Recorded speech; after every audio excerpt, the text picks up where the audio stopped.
بسم الله الرحمن الرحيم إنا أرسلنا نوحا إلى قومه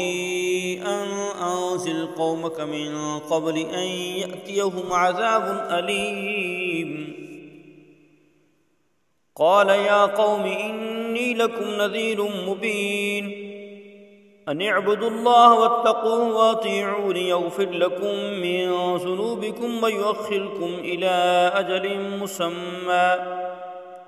إن أجل الله إذا جاء لا يؤخر لو كنتم تعلمون قال رب إني دعوت قومي ليلا ونهارا فلم يزدهم دعائي إلا فرارا وإني كلما دعوتهم لتغفر لهم جعلوا أصابعهم في آذانهم واستغشوا ثيابهم وأسروا واستكبروا استكبارا ثم إني دعوتهم جهارا ثم إني أعلنت لهم وأسررت لهم إسرارا فقلت استغفروا ربكم إنه كان غفارا يرسل السماء عليكم مدرارا ويمددكم بأموال وبنين ويجعل لكم جنات ويجعل لكم أنهارا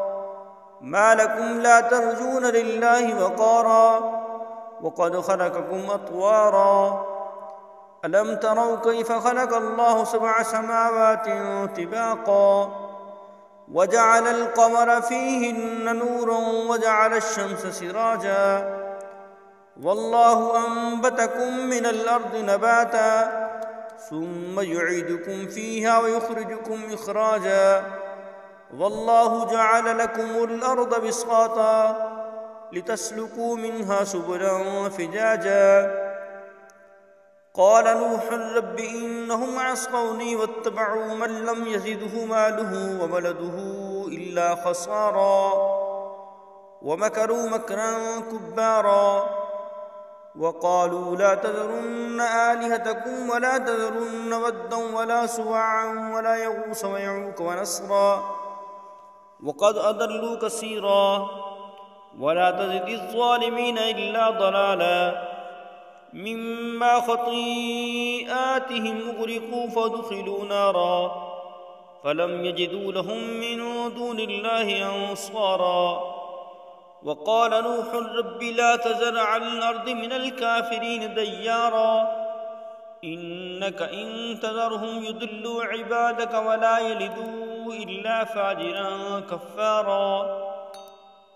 رب اغفر لي ولوالدي ولمن دخل بيتي مؤمنا وللمؤمنين والمؤمنات